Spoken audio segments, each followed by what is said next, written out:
ఇప్పుడైతే మన దగ్గర OnePlus 12R అనేది రావడం అనేది జరిగింది. ఓన్లీ గ్లాస్ అయితే క్రాక్ ఉండే, మన ప్రీవియస్ వీడియో చూసి కస్టమర్ అనేది తీసుకురావడం అనేది జరిగింది. ఇప్పుడైతే డివైస్ అనేది కంప్లీట్ అయిపోయింది. పైన ఓన్లీ గ్లాస్ మార్చాము, డిస్ప్లే మార్చలేదు. ఓన్లీ గ్లాస్ అయితే మార్చేసాము. కస్టమర్ రివ్యూ తీసుకుందాం. సార్ మీ మొబైల్ కంప్లీట్ అయిపోయింది. ఓకేనా, థ్యాంక్ యూ. ఎలా ఉంది సార్ మా సర్వీస్?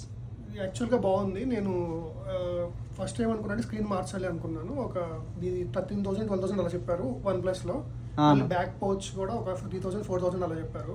మొత్తం కలిపి ఒక 15,000 to 16,000 చెప్పారు. ఇంక ఇక్కడికి వచ్చిన తర్వాత నాకు 5,000 అయిపోయింది. 5,200 అయిపోయింది అనమాట. మొత్తం ఒరిజినల్ చేసి ఇచ్చాను కదా వరకు. మొత్తం ఓన్లీ గ్లాసే మార్చాను కదా, డిస్ప్లే మనకి ఎంతకైతే అవసరం ఉంటుందో అంతవరకే తీసుకున్నాం. ఎక్స్ట్రా చార్జెస్ ఏం లేకుండా, ఎక్స్ట్రా వర్క్ ఏం లేకుండా, అవసరమైనంత వరకే.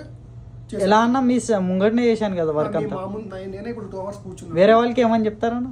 వేరే వాళ్ళకి ఏమైనా ఉంటే కొంచెం విజిట్ అవ్వండి. విజిట్ అయ్యి మీరు ఫస్ట్ అడ్వైస్ తీసుకొని మీ ప్రైస్ తగ్గట్టు మాట్లాడుకొని చేసుకోండి నీట్గా.